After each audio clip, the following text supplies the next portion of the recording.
Hi, everyone. Thanks for coming to our online workshop series, or in some of your cases, coming back. Today is the presentation on 3D object detection and tracking. So some of you may have already seen this, the presentation of these recipes, but I'm going to go over these again and actually show a slightly new context, because the last time we ran this workshop, it was done in Aivia 8.8, and this time it's going to be in Aivia 9. And you'll all get links to use Aivia 9 hands-on in the web. So first, I'm going to go over very briefly about our company a tiny bit, and then we're going to talk about kind of more of the theory behind these recipes that we have, and we'll also get some hands-on experience using these recipes in Aivia. So let's go ahead and get started with that.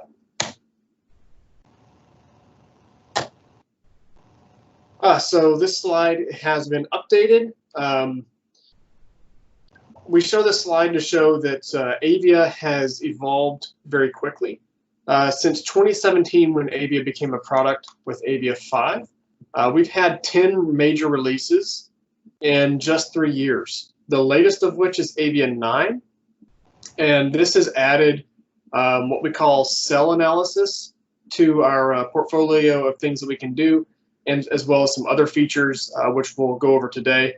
One of these updates actually affects our 3D object analysis and tracking recipes, so I'll show you that feature as well. We do a lot more than just 3D object analysis and tracking. We do quite a few different applications. One thing that we do have in addition to the 3D object analysis and all of our other applications is Aivia Community. This is a free product. If you make an Aivia project, or if somebody else has made an Aivia project and you want to distribute this, people can download Aivia Community for free and view any of your results you've created for them. So this is one way to distribute results that you create for people.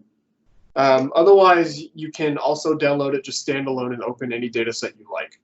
So Aivia Community is great for visualizing and animating data sets. It doesn't really allow you to create analysis results, but it still gets you a lot of the way there as far as the visual understanding goes. We show this slide to show mainly that our Aivia product is backed mostly by engineering. So where I'm kind of outlining, this is the engineering team. There are only 3 salespeople in the company. Over half the company is engineers. So we're really technology focused and really focused on developing Aivia itself and building our algorithms to be as sophisticated as possible. We also do this with the collaboration of many different researchers from all over the world, really, mainly here in the US, from the West Coast all the way to the East Coast. So if any of you are unfamiliar with Aivia, we've got this interface that's split into 4 main sections. We've got this first section at the bottom. This is where it's kind of a miscellaneous section. This is where we see files that we've opened. We see spreadsheets from our analysis results, and we're able to create videos. The main panel is the big viewer in the middle. So that's where we're gonna be spending a lot of our time interacting with the data and how it's visualized. So slicing, clipping, rotating, things of that nature. On the right-hand side, we have a few different what we call groups, and these are collapsible toolbars. The top 2 groups are our display settings. So these are things that control what is shown in the viewer. And then the bottom group is a collection of tabs that let you analyze data and create results. We're going to be spending a lot of time in the recipe console today. We might even show a little bit in the 3D tools, but mostly we'll be in the recipe console looking at the 2 recipes I'm going to show you. Okay, so these are the things I'm going to touch on today. We're going to talk about 3D object detection and segmentation, 3D object tracking, which builds on the detection. We're going to dip a little bit, or I'm at least going to show what tools are available for editing results from these recipes manually, and then we're going to get hands-on experience. So we have 3D object detection and 3D object tracking, and these are split into two separate recipes. However, they're very similar. So the objective of the detection recipe is to detect and segment 3D objects and to describe them morphologically and compute measurements about them. So whenever you want to detect these objects, there are a few different steps. First is detection, where you basically specify a threshold to say everything above some expression of a fluorophore or some gray value is significant. That's a pretty basic concept. What I'm going to talk a little bit more about the theory behind in a minute is the optional background removal step. This runs an image processing algorithm in the background that changes what you're thresholding. And the change is pretty significant. It's also pretty powerful. So we'll talk about what your threshold will look like before and after running that background removal step. Next is a partition step.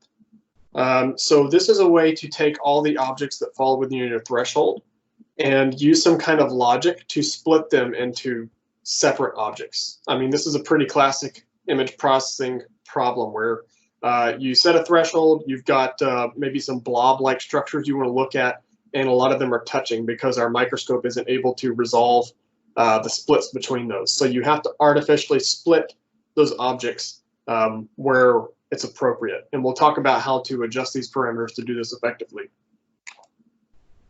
So that's the 3D object detection. For 3D object tracking, you are adding another step. So you're going to do basically the exact same thing to detect the objects. So these two steps are the same, right? And then we're going to add an algorithm on the end that will look at the objects over time and compute how they evolve over time. So you might have a cell and you detect it as an object, and then over time it divides, and you want to know the lineage of that cell line, or you want to calculate maybe an object's motion over time. So these are things that we're gonna detect with the tracking recipe. If we started with both these recipes from the ground up, we probably wouldn't have time today to cover them. But like I said, the tracking recipe is literally just the detection recipe with some extra parameters thrown on. So once we learn detection, we're almost all the way to tracking. Okay, it's pretty simple after that. So for 3D object detection, how are we doing this? So this is what the recipe looks like. If you're familiar with Aivia 8, this might look a little different.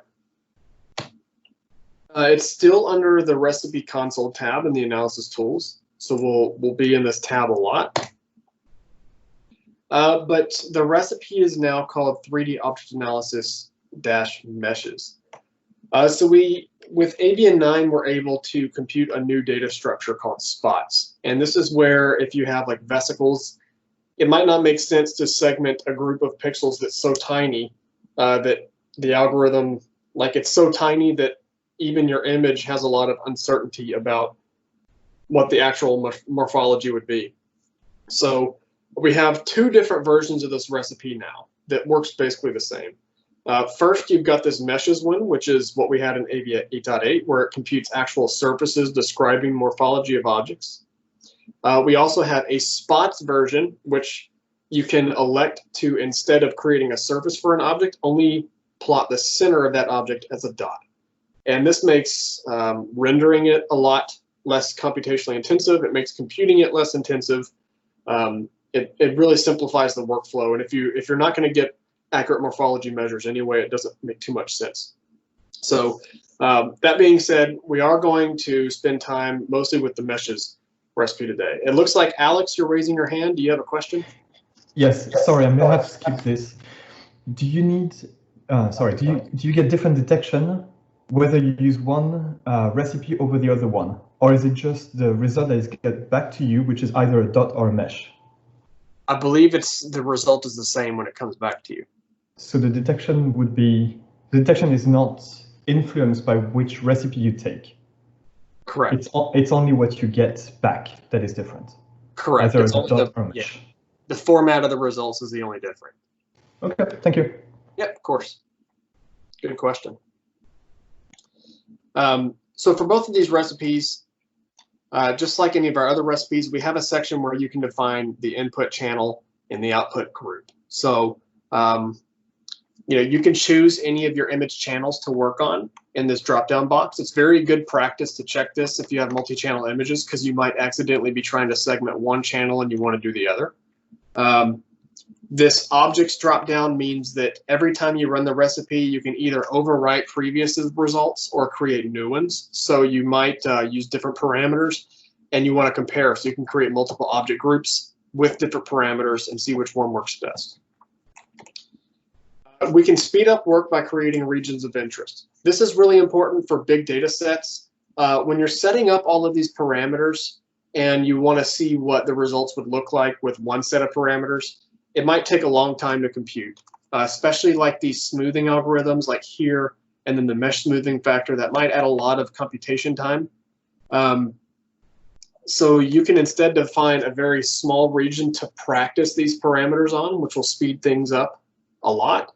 And then at the end, you can turn this region of interest off and run the recipe on the whole thing, go get a coffee, and then come back and your results are there. And that way you're not having to get a coffee every time you preview, and then you have 14 coffees in a row and you can't sleep for 3 days. This bottom section here is where we're going to parameterize this recipe. Some important things, I don't have it explicitly mentioned on this slide. We have little preview icons that lets you preview these different results overlaid on the image without computing the whole thing. And we also have options that you can turn on and off. So anytime you see a green and red arrow, you can click that green and red arrow and then add or remove a section of this recipe. So for instance, if I don't want to smooth my image first, I can turn that off. If I don't want to remove background, I can turn that off. And if I don't want to do any partitioning, I can turn that off here as well.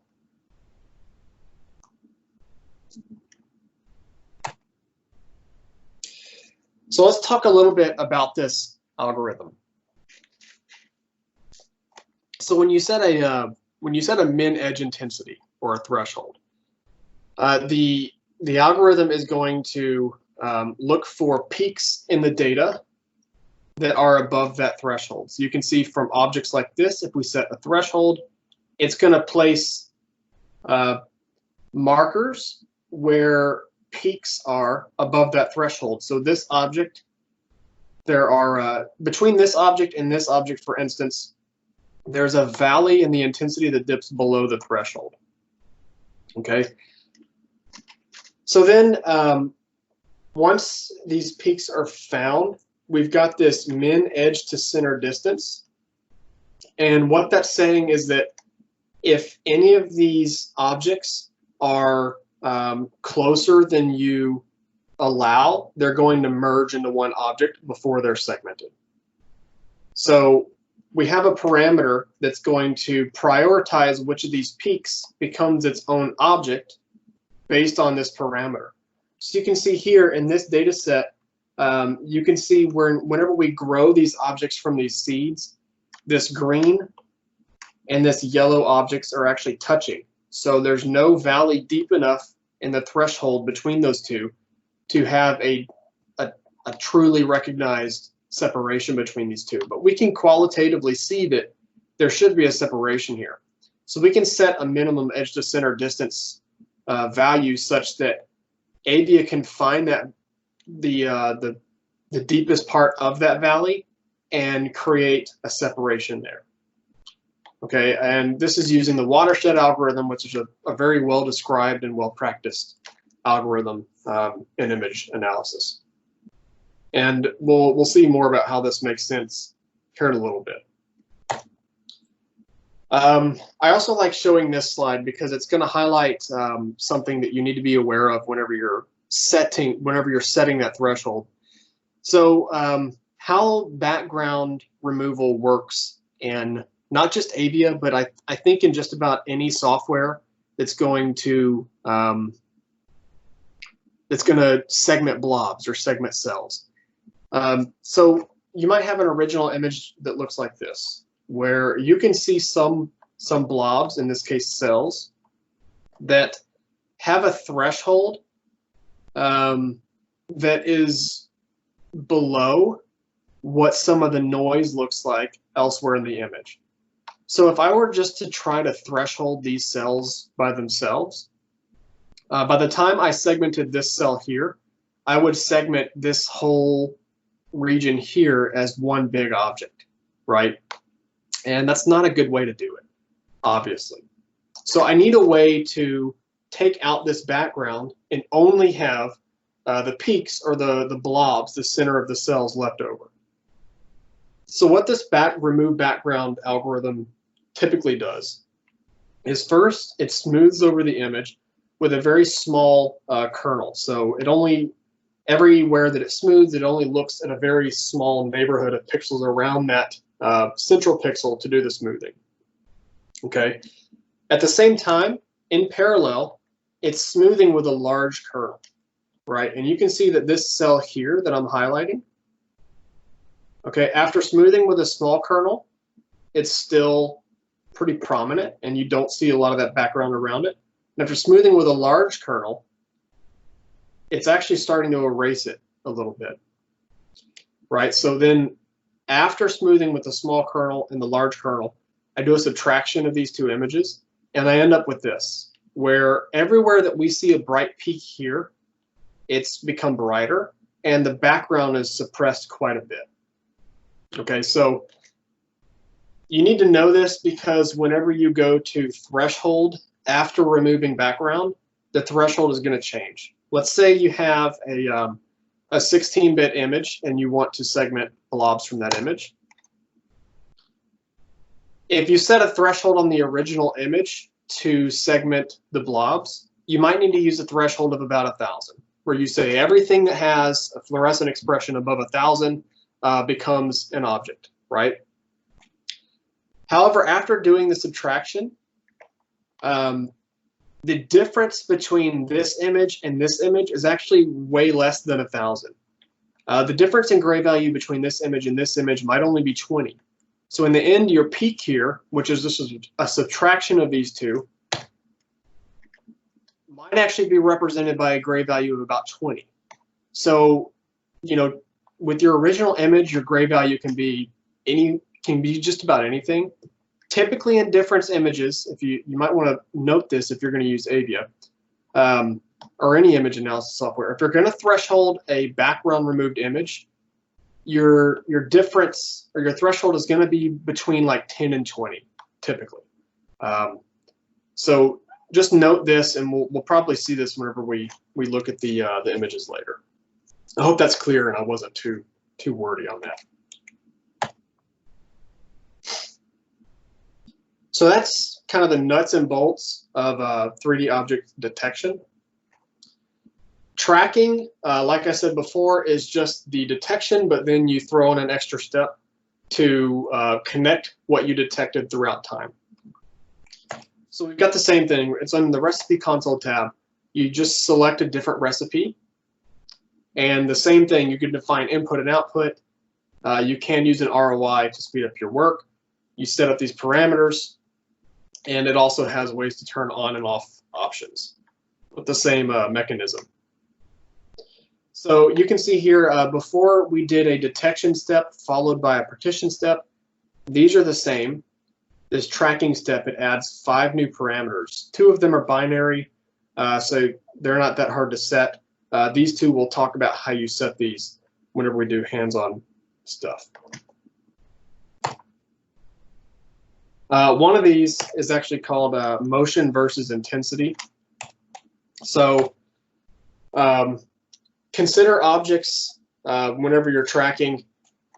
Sometimes you might be trying to track an object that has more Brownian motion, where it's random. So if you can see my video, you might have an object that kind of moves almost randomly. Maybe it migrates a little bit, but not much. It's just got some very slight motion, or even marked motion, but it's not biased in any direction.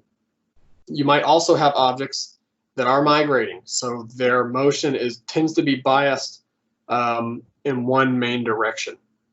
This motion versus intensity score lets you tell Aivia whether to bias how it looks for where an object is going based on where it's been. So if you choose a higher motion score, Aivia is going to compute like a cone of probability based on an object's history to see where it's probably going to move. This is really useful whenever you have two objects that cross. So imagine you have two cells that are both migrating and they cross tracks. It's very easy to, get mixed up at that junction because it's pretty difficult to parse through that. So this is another way that Aivia will say, okay, well, it's going to look at the intensities of both of these objects before and after the cross, and it's also going to look at their motion to continue those tracks correctly instead of getting them mixed up with each other. And if you want to know, we do consider a few different factors to determine some of this. We have two different tracking algorithms. I think the main takeaway here is that the greedy algorithm is just a very local thing. The Hungarian is more global. Typically, the Hungarian, I think, takes longer to compute, but is more accurate.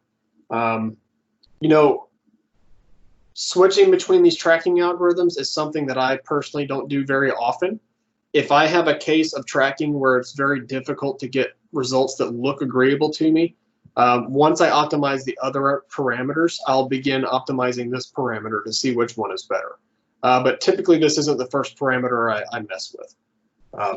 Since this option is binary, I find that I can cheat a little bit and not have to know exactly about how these algorithms are working. I can run it with one algorithm, I can run it with the other, and then just see which one is better. Okay, so for both objects and tracks, we have ways to manually edit results. I'd say if you're doing some kind of a blob analysis, you're detecting nuclei or maybe cells, and they're touching, I must have used like 10 different softwares for doing this kind of thing. None of them are going to be perfect most of the time.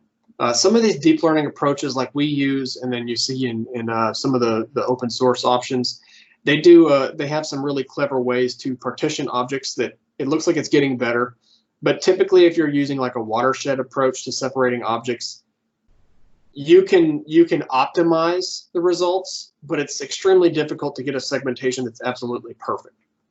So typically what I'll do in Aivia is I will optimize my watershed parameters and my pixel classifier, if I'm using that before using the recipe, to get the best results I can. And there might be 10% error, or there might be some error that I need to correct.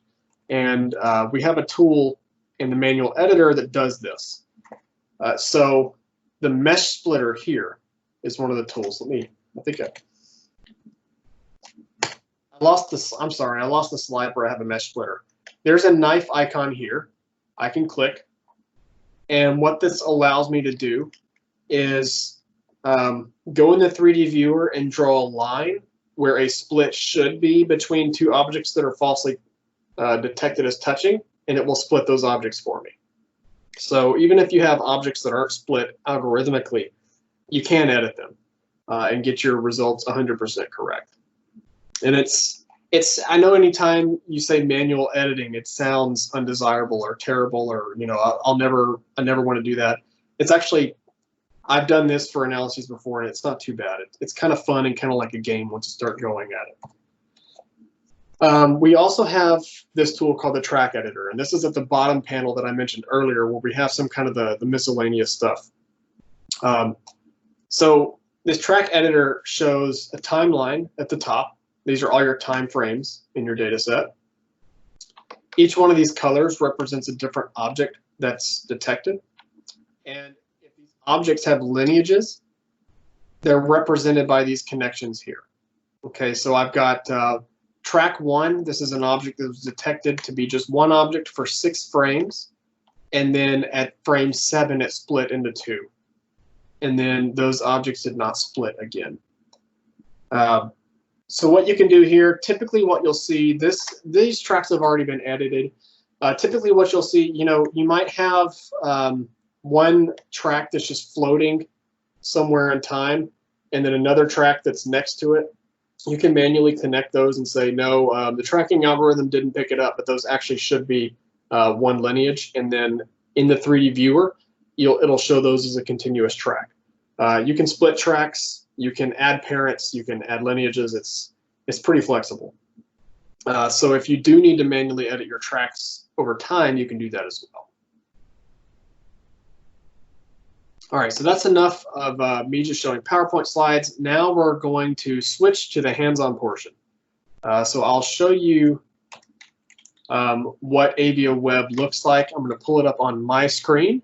And then in the chat window here, in Teams, Jim has pasted links to Aivia Web that's specific to you. So Jim has nicely highlighted your names. You might need to click the See More button, but like Stephanie, yours is the first one, and you can click that link below that and go to your Aivia Web instance. Please only go to your Aivia Web instance, or else you'll be connected with somebody else, and they'll be controlling your screen.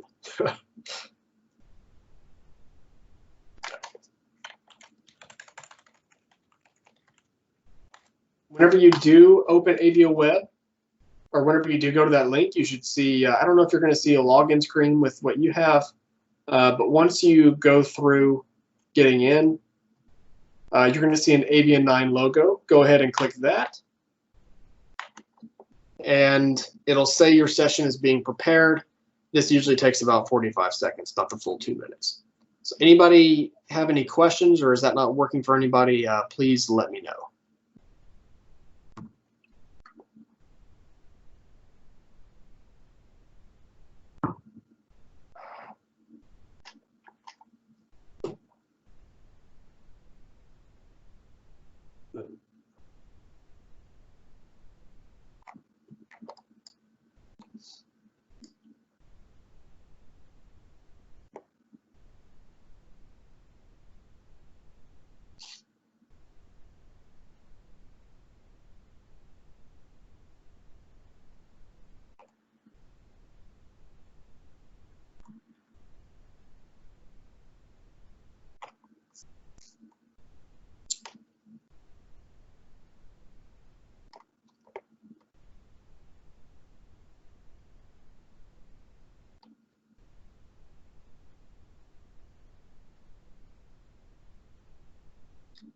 So what this is doing while it's setting up, it's creating a virtual Windows workstation on an Amazon server, and it's allocating those resources to Aivia, which is installed on that virtual instance, and then opening it. So chances are this virtual instance is more powerful than your workstation. There are a few drawbacks to working with Aivia Web. One is just, I mean, since you're working on a server somewhere, the time to transfer data to it means that you might have to wait before you can open your data, or if you save results, you might have to wait while it transfers back to you. Otherwise, it's actually a really nice experience because you're computing, your resources on your local machine are not consumed to run this. If you're using like Chrome, maybe so, because Chrome kind of Chrome might use as much RAM and CPU as Aivia does. But for the most part, the performance on Aivia Web is really nice. Now, as we go through this, you might notice there's a little bit of latency. So whenever you're clicking, your click has to be transferred to a server, processed, has to be, it has to execute some action in Aivia, and then all of that has to be video streamed back to your browser. So it makes sense that there's going to be a little bit of latency. It's actually pretty impressive, though, how quick it is. You might see that on my screen, Aivia is open and ready to go. I hope that's the case for y'all as well. If you are having any issues, you can either unmute or you can ask us questions in the chat in Teams, and we'll respond. So let's start with a single time point and do 3D object detection and analysis on a pretty simple data set. In Aivia Web, you need to go to the File button and then say Open.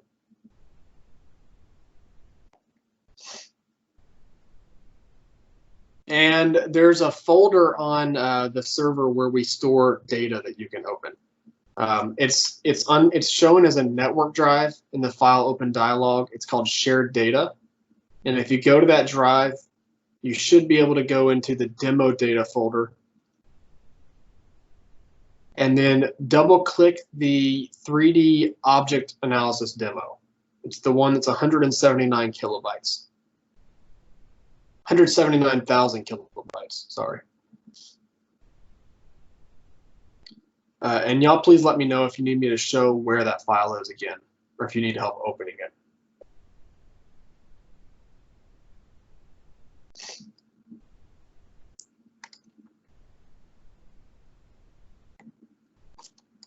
Okay, so on my machine, that data set is open. A few things happen. So I see a thumbnail at the bottom showing that data set.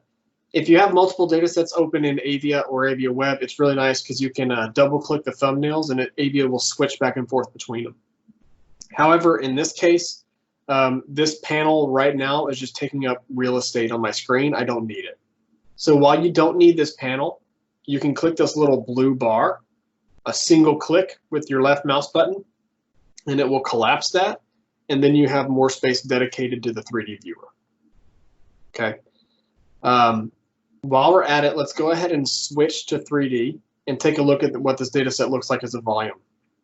So if you go up to the top toolbar, there's a 3D view button. It looks like a circle inside a cube, and you can click that. That might take a second, but that 3D rendering will show up on your screen.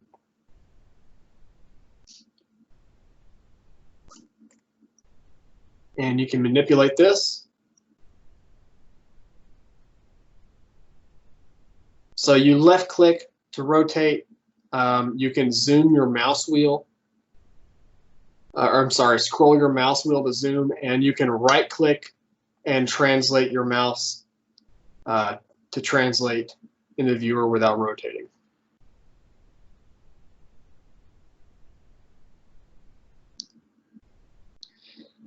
This is a perfect data set to show you the 3D object detection tool with, because it looks deceivingly simple to segment this data set.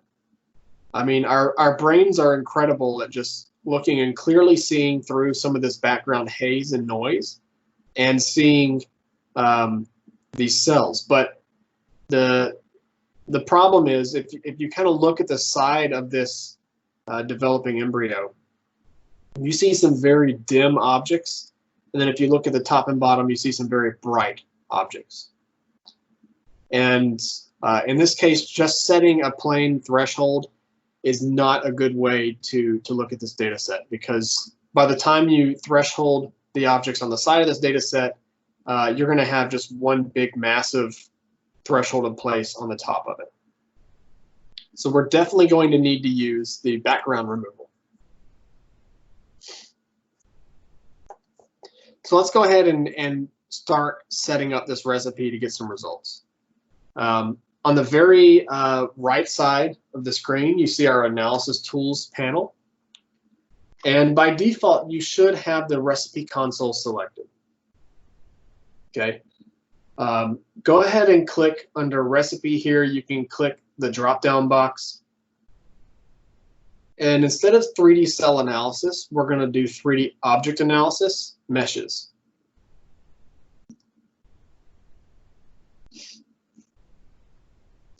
And we see a few things change in the UI.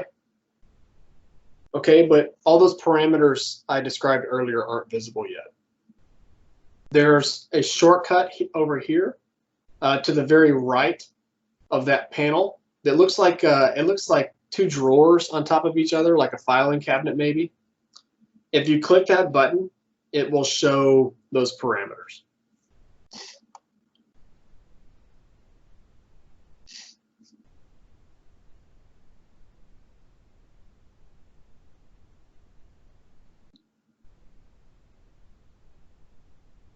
So we're going to go just from the top of this recipe, and we're going to methodically just work our way down until we get to the bottom. And I'm going to explain the logic behind why I'm picking certain things as I go. So at the very top of the recipe, it's good to check. We've got this input and output section. I just want to show you that if you click this title, it actually expands and shows a few more options. So in here, if you have multiple channels, it's good to make sure with this drop down that you are, working on the correct channel. Once you make that decision, you can go ahead and click the input and output title again to collapse it back. Since we do want this to be more interactive in this data set, it's not big, okay, but it's also not tiny. We can use a region of interest to speed up getting initial results. And this one's kind of tricky to do. So we've got a section here called regions of interest. And to the left of it, we've got this eyeball icon. Go ahead and click that eyeball icon. And you'll see that user-defined region of interest, the default one we have, show up in the middle of the screen or in the middle of the volume. Okay, and we have these red spheres on the faces of this cube so that you can left-click and drag those red spheres and adjust what that ROI looks like. For this data set, what I do is I set up this ROI to look at 1/4 of the data, 1/4 of it. So to do that, I'm going to first expand this box all the way in Y, and then I'm going to expand all the way in one direction in X, and then maybe I need to come look at the YZ plane and expand the box further in YZ as well.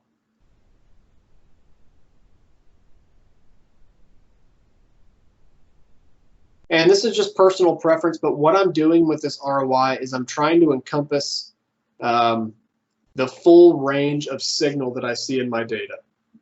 So if you only practice on one part of the data with one expression, then by the time you go to apply to the full data set, your parameters might not work. So I need to find parameters that work for the whole thing. I need to choose my ROI such that I actually get good practice segmenting the whole thing. If it doesn't make sense the way I explain that, let me know and I can try again.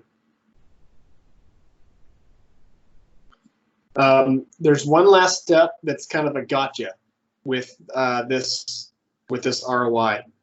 Over here in the analysis or in the recipe console, you need to check this box to the right of user-defined 1 or whichever ROI you want to work with to make sure that it's actually going to apply only in that ROI.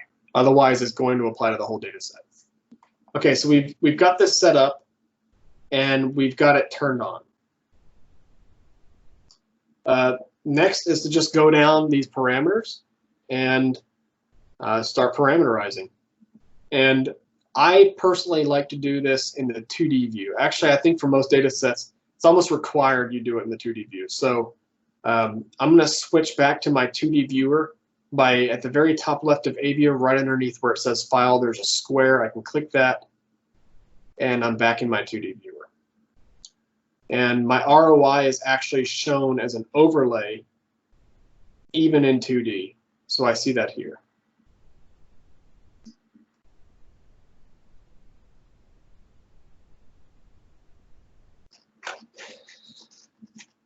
Okay, so we've actually added a new option to this recipe in Aivia 9. So for some of you, this might be the first time you see it. This image smoothing filter size. So if you want to do a smoothing before you start to segment, you can do that now. And 9 is how many pixels it's going to consider. So 9 is, like on my screen, if you see, there's a very tiny dot here. it's a higher signal than around it, it's going to consider 9 pixels all the way around it, a 9 by 9 cube, 9 by 9 by 9 cube to smooth that middle pixel. That's pretty aggressive, and actually for this data set, I don't think we need it. So in this case, I can actually turn this off to save computation time. If you do have a noisy data set, I recommend it. It's very nice. So I can left click this green and red arrow, and actually I have a few different smoothing filters I can use, but in this case I'm going to say skip smooth image, and we're just not going to worry about that parameter for now. Okay.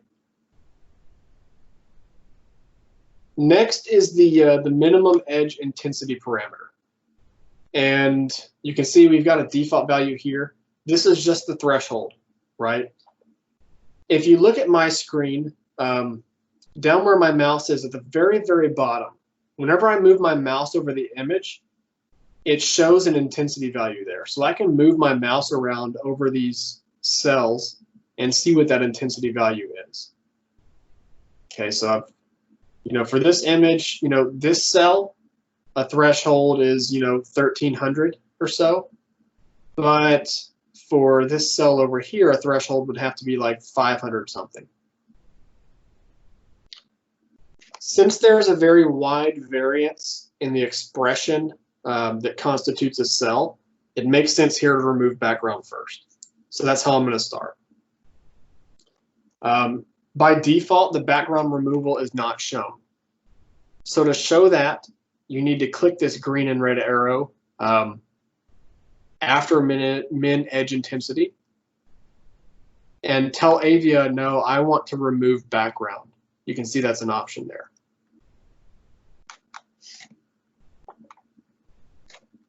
And now I'm looking for average object radius. So before I remove background, remember this is based on size because it's going to build the 2 smoothing filters that run in parallel that are smaller and larger than this radius.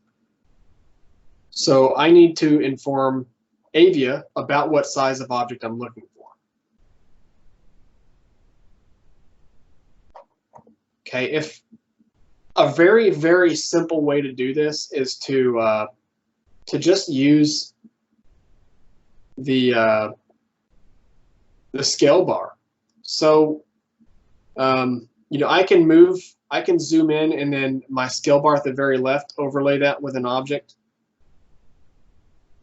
What we're not getting in this 2D view is the Z, which these objects are stretched. So actually, if I move up here, it looks like about 5 microns is a good approximate radius. You can see that scale bar overlaid with an object there. Okay, so for average object radius, I'm just going to put 5. This doesn't have to be exact. Don't meticulously measure, oh, each object is 1.73 in diameter, so I need to divide that by 2 and put that here. It's really approximate. So we're going to start with 5. If that doesn't work, we'll try something else. My rule of thumb for y'all is for minimum edge intensity, I just start with 15. It's just a good value to start with, and we can increase that or decrease it depending on what we need. In this case, our cells are solid, they're not hollow, so this fill hole size I can leave at 0. Okay, this constitutes the detection phase of this recipe. And you can see I've got a preview button to the left of the detection sub-recipe title, I guess, subtitle. If I click that button, it'll make a preview of these parameters and overlay it in 2D and 3D. So go ahead and click that preview with the parameters you have, and let's see what it looks like. Pretty good so far.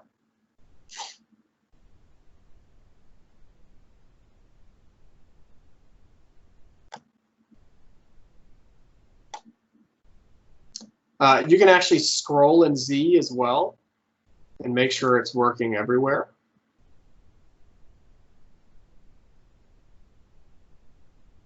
So far it's pretty good. I am noticing This is why we do background removal, because it's picking up a little bit here in the middle of the embryo, but we're still not seeing that much. So what I will actually do now is decrease this minimum edge intensity further. Okay, so first we do the background removal, and then we're using this as the threshold on the background removal image. So to get more of the cells, I need to decrease this threshold and accept more of the image. So I'll just decrease it. I'll take it down to about 10, and we'll let that preview and see how that looks.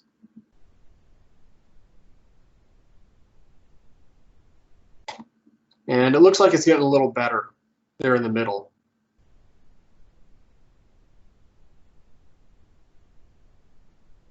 It's still not perfect, but here's the trade-off. You'll notice as I start decreasing that minimum edge intensity, I'm starting to more aggressively combine these objects elsewhere in the image.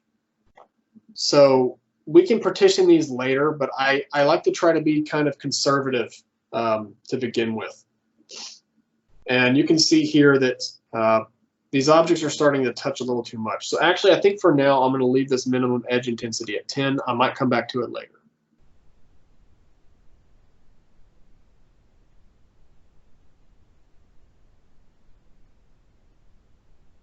Okay, so for now, we're going to go ahead and go with these detection parameters, and we're going to start looking at the partitioning. So I can turn off my preview for the detection, and you'll notice the partition has a separate preview.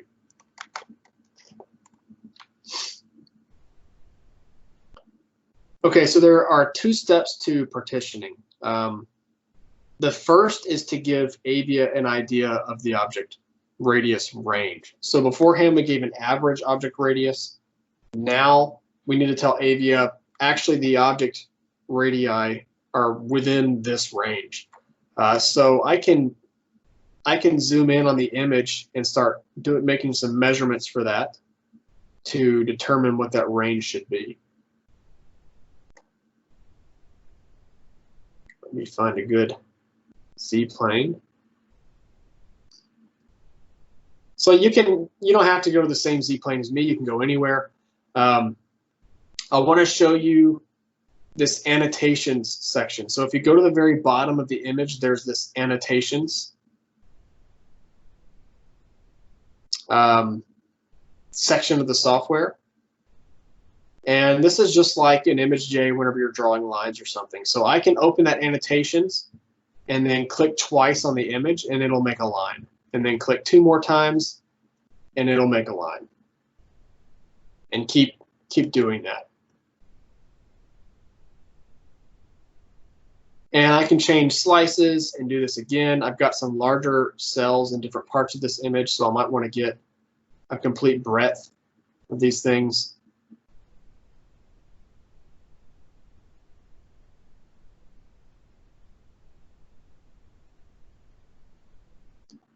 And you can basically just get an idea of the range of sizes of your cells by using this tool.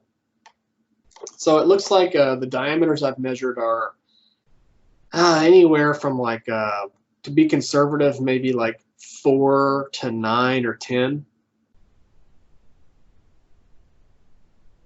So I'm going to be extra conservative and allow some outliers around that and say maybe instead of like 4 to 10, I'll do, or 4 to 10 in diameter. Instead of 2 to 5 radius, I'll do like 1 to 6. I always like to allow a little bit of wiggle room on either side of what I find.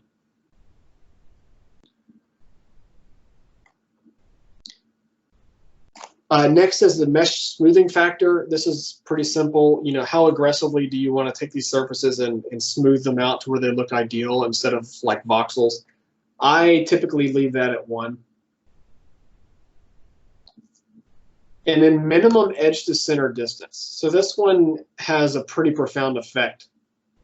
How close can 2 seeds for these objects get before they're considered connected? Basically, the lower this value is, the more or the less aggressively you're going to split things.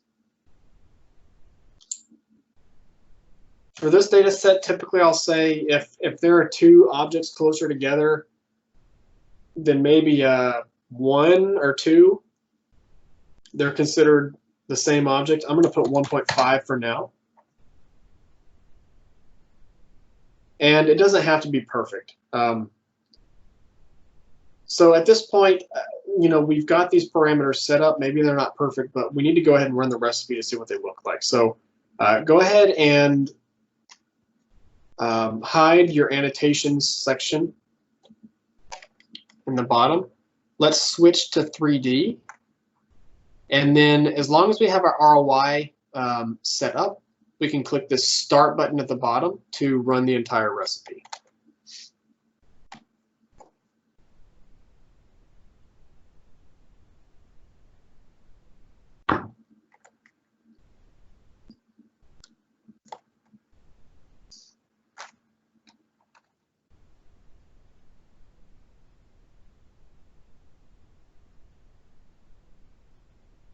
Okay, and it runs pretty quickly.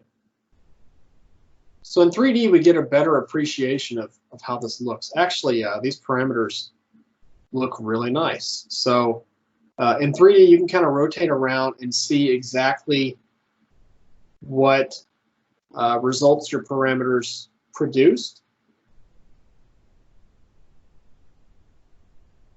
Okay, and these are color-coded so that neighboring objects show contrast. The colors here are just a looping collection of colors. It doesn't mean that every single green object is touching, but it does mean that, if a green object is next to a red object, those are not touching.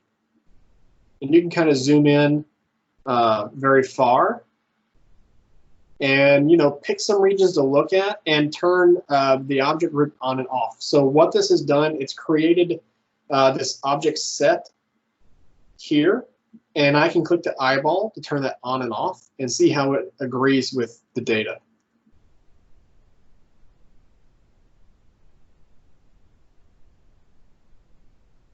And it looks like it's done a really nice job with these parameters.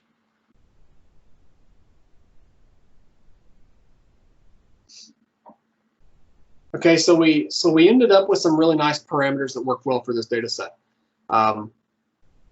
What happens when you're on your own and the parameters are not nice? So after this workshop, you'll probably forget a lot of the details I've said. If you need to parameterize this for yourself on your own data set, here are 2 ways to do it. Okay, first, start with just kind of common sense, really quickly estimated parameters. Look at the results, and based on what results you get, you can hover your mouse over some of these. Oh, sorry. If you hover your mouse over the sliders for the values, where is it? Oh man, okay, in Aivia Web it doesn't work. Okay, if you're using straight up Aivia on your computer and you hover your mouse over things, it'll show a tooltip, a very small pop-up that explains what that parameter does. I can actually show that here in a minute. So that's the first thing you can do. Like if you don't know what adjusting the min edge to center distance does, you can hover your mouse over it and it will show you, hey, if you increase this, it leads to more and larger objects. If you decrease it, it leads to smaller objects or something like that. So you can sit there and play with this and keep reapplying until you get a decent result. I'll show you what that looks like here. So this is Aivia on my desktop. And if I hover my mouse over minimum edge to center distance,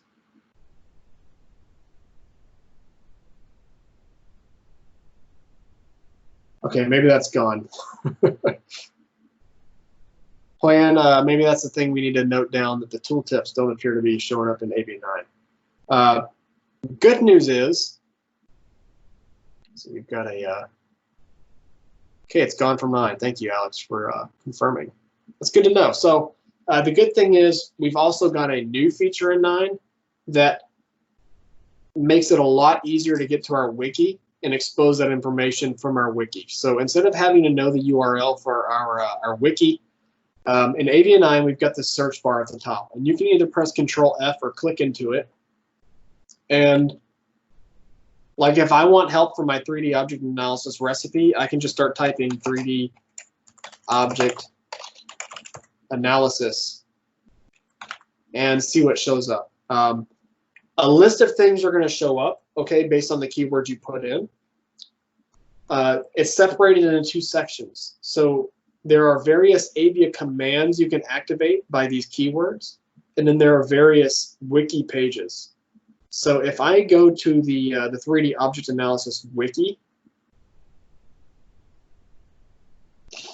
it's going to open a browser and bring me to that page. And it's going to describe all these parameters. Okay, so the tooltips, hopefully that'll be fixed and they'll show up on the desktop. But in the meantime, we've got this new feature that's really cool that shows you a direct link to our wiki based on what you need. If you want to see what all is possible, as a side note, in this search bar, you can come up here and type everything, and this displays every single command that's available there. And we're adding to this too.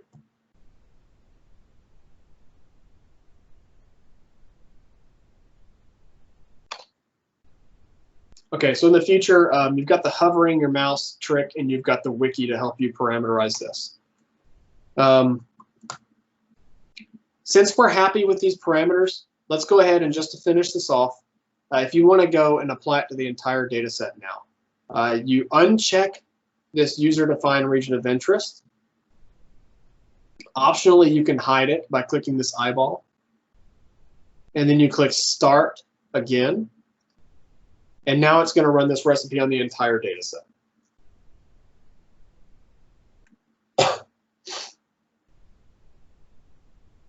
And that should run pretty quickly on this data set. It's only 179 megabytes.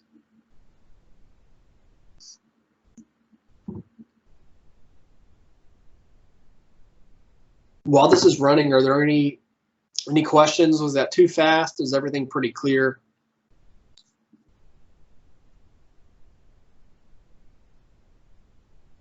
Well, thank you, Alex. Yeah, I think the wiki is it's a much more comprehensive and helpful resource. And now that it's a lot more convenient, it's pretty nice.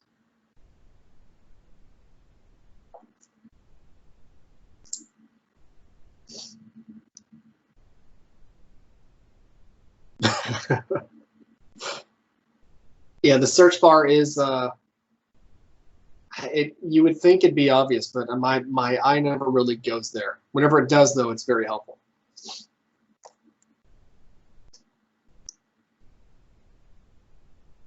Actually, so Alex is asking whether that's from community. So it was first shown in community, but it was already in Aivia 9, like the alpha version by then. So it was developed for 9, but we went ahead and included it there.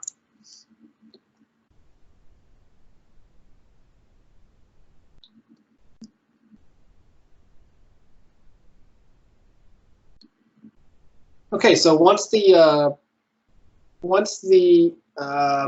recipe is done, you've got your full object set, and cool. So the analysis is done. Whenever this is done, instead of just seeing it visually, you can see some results. So actually, Jim just highlighted in the chat that it highlights an area in Aivia if you go to it. Let's try that. So if I want to see a spreadsheet of my results, I can actually come up here to the search bar, start typing spreadsheet, and you can see I've actually got a few options. So I can either hit enter on the top option, I can export the data to Excel directly, or I can go to the wiki. If you go to that top option, the spreadsheet Aivia command, and type enter, it will open the spreadsheet, and then it has a little yellow animated highlight showing you what it did in Aivia. It's like fireworks. So the spreadsheet, all the results show up down here. If you want to see how interactive this is. You can click a row, and the corresponding cell is highlighted in the 3D viewer. Now, since we have 5,600 cells here, it's not obvious which one was highlighted, but I can click a row and type Z, and it will zoom to that cell, so it's right there. So anytime I click a row and type Z, it's going to bring me to that cell. Likewise, I can click one of the cells in the viewer, and it will highlight where it is in the spreadsheet. Okay, so you can get pretty interactive with this.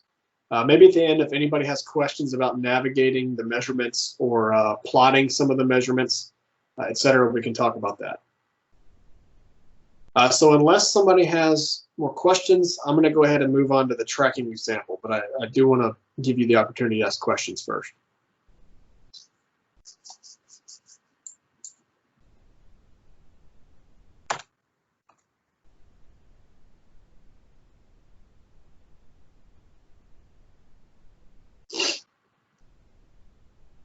Okay, so if you do have a question, just feel free to put it in the chat at any point. But in the meantime, I'm going to go ahead and continue. So the next data set is a little easier to do the segmentation for. So with this data set, we needed to use pretty much all the parameters. The next one is so easy, we're actually going to deactivate and ignore a lot of these parameters. And we're going to pay more attention to the tracking parameters because the next data set is 4D. So for the next example, go ahead and go up to the File menu, click File, Open again. And in the same place, so under the Shared Data Network Drive and then the Demo Data folder, there's a 3D Object Track demo. Okay, so you can click that and then click the Open button. You can see that down here. It makes a thumbnail of a new data set. My last data set is still open. I can double click that and go back to it if I need to, but the new one does open too. Okay, so again, we have another single channel image. We have two sliders now in the 2D viewer. We've got a Z slider, okay, for the 3D component. We also have a T slider for time. So if I move the time slider, you can see these cells move. They all move pretty uniformly in one direction. Maybe not uniformly, it's not the good word, but they all kind of move to the right and left in the 2D viewer. Okay, and this is a lot nicer if you go to the 3D viewer. So let's go ahead and switch to the 3D view. And I'm going to close my, whenever I'm able to, I'm going to close this thumbnail at the bottom. And since we now have a time component, whenever I'm in the 3D viewer, I can either drag that time slider and it's going to show the time series that way, or I can click the play button or any of these controls and play through the data set that way. So by default, the animation will loop. You'll notice the first time you play through a time series, it's going to look very clunky because it's caching all those the multi-resolution versions of each 3D time step. After you play through the first time and it's cached, it's a lot smoother and a lot nicer. And of course, if you make an animation, it will never be choppy. It'll be smooth. Okay, so you can press the pause button after you press the play button. For these objects, obviously, we want to track them over time. So let's go ahead now, and instead of doing 3D object analysis, we need to switch to the 3D object tracking recipe, and that's in the recipe console, the recipe dropdown.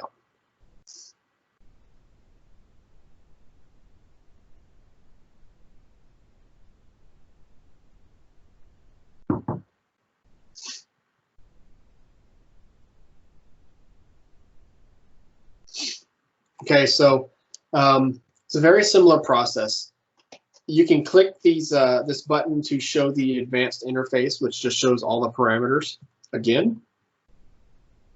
And here we have, again, we've got the detection, we've got the partition, the same two groups to start with, and then we've got the tracking.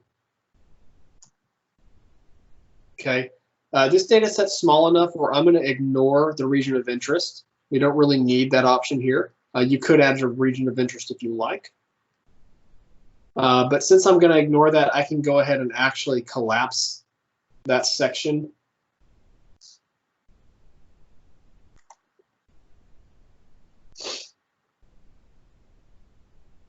And this data set has been pre-processed to be extremely simple.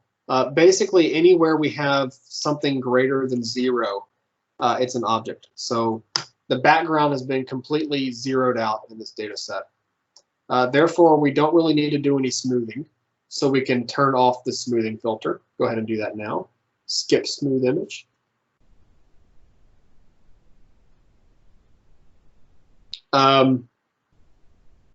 We don't really need to do background subtraction. That's already been done in the pre-processing step. So like I said, the background here is homogeneous. Since that's pretty convenient. So I can set a min edge intensity of just a very low value, maybe 10. And I don't need to do any hole filling because these are all solid objects. So if I preview the detection step with these parameters, you can see I get a nice preview of a 3D segmentation here.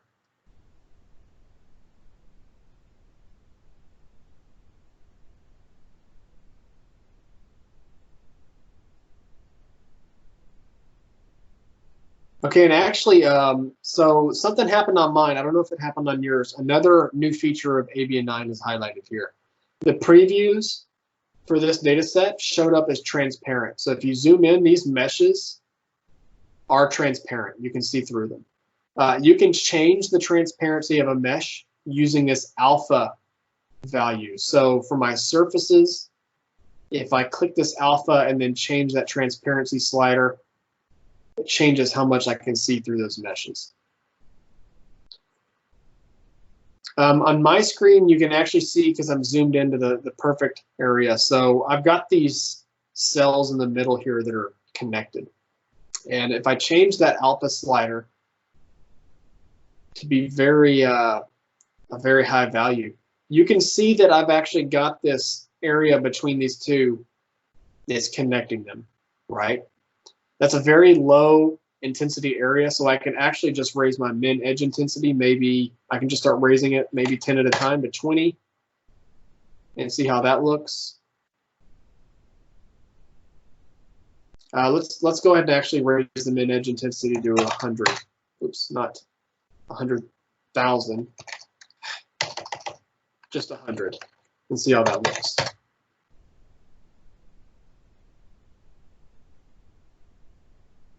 Still a little too aggressive. Let's try 200. See how that does. Now everything's gone. 150 isn't aggressive enough. We'll try 120. 120, about 120 seems to be the ticket. It's not perfect, but I think for now it's going to work great.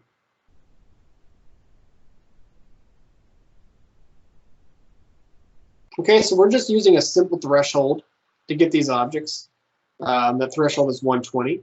Now we can move on to the partitioning. I'm just going to kind of hover these objects over my scale bar there.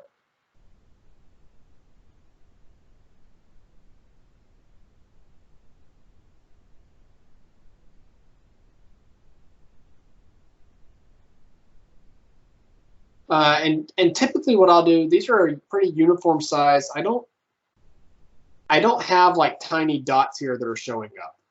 I can pretty much just accept anything that shows up here. So actually for my object radius, I can reduce the left value all the way down and raise the right value all the way up, and then preview that. And I'm saying accept anything no matter what size it is. So I'll click the preview on that partition there.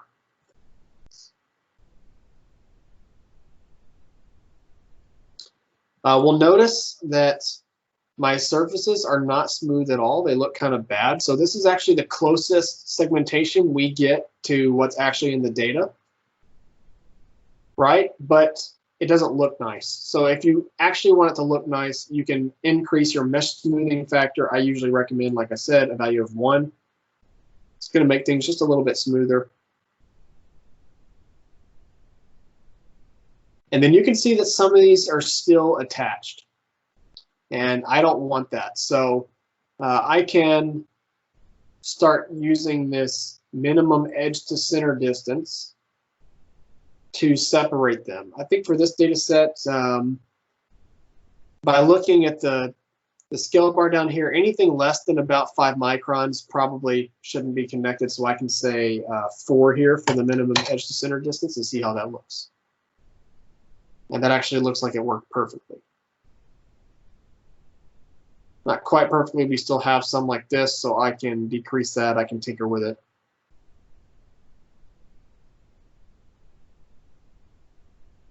In this case, we do have cells that are dividing. So I just separated these 2 cells. They probably shouldn't be separated, and actually it created a false split here, so we're going to leave that at 4.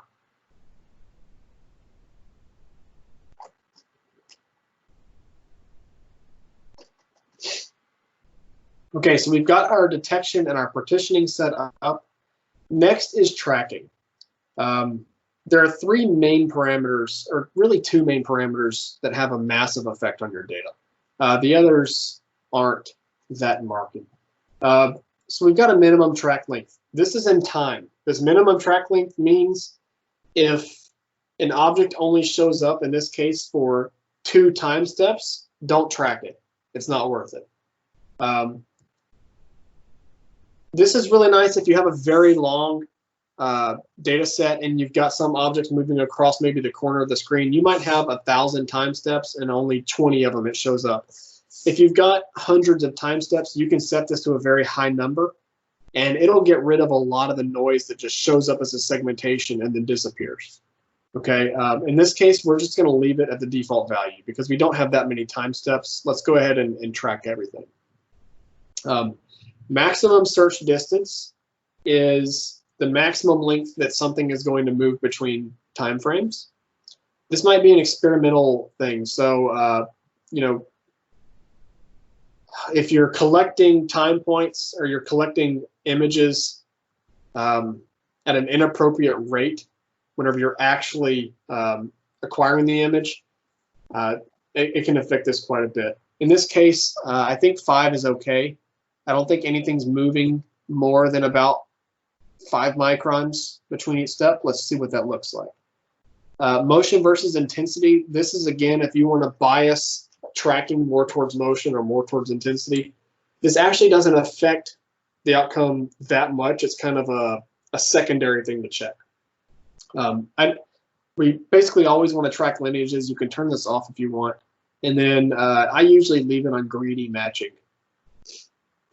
And once you have these things set up and you've thought about them, you can click Start and see how it works.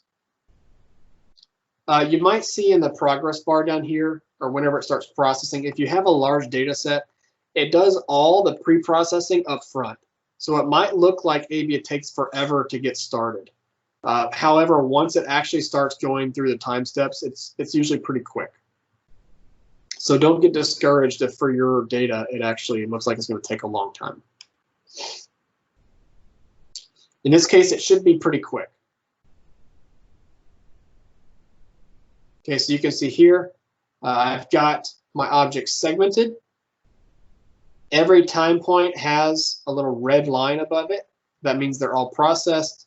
And whenever I slide through my data, I can see in some areas these little tails from each object showing their movement. Now, here it's not perfect because these tails aren't much longer. Like the objects don't move further than their radius each step.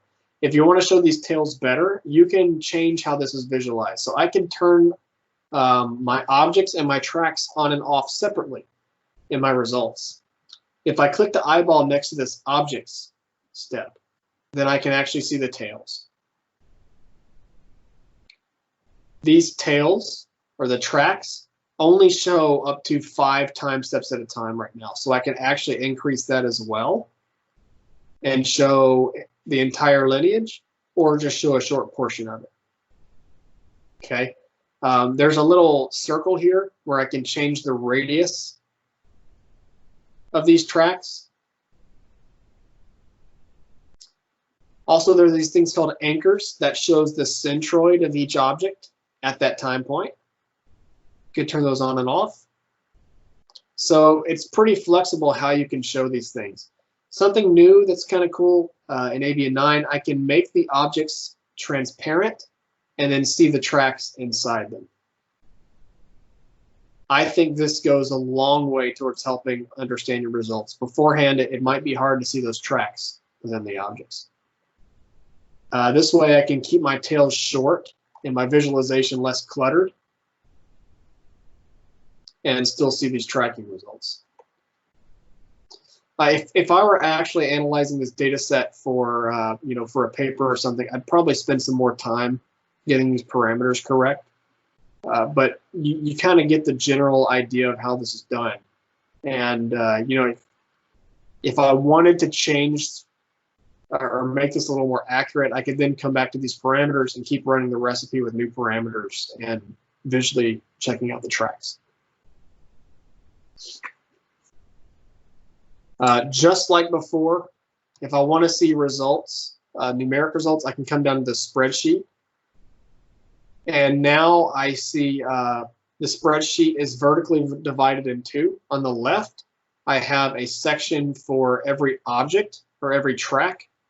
And on the right, I have measurements showing measurements that consider the entire lifetime of each object. So these measurements on the left are specific to each time point, and on the right, they're specific to each entire timeline of each track. So that's tracking. You can see it's just a few parameters thrown on to the detection recipe, but the results you get are much more rich and have a lot better or a lot deeper visualization options and then some better measurements. And yeah, if you have questions, now's a great time to ask them. Otherwise, I think that kind of covers what I wanted to show you today. So, if anybody has questions, please unmute and ask, or ask them in the chat, and I'd be glad to help.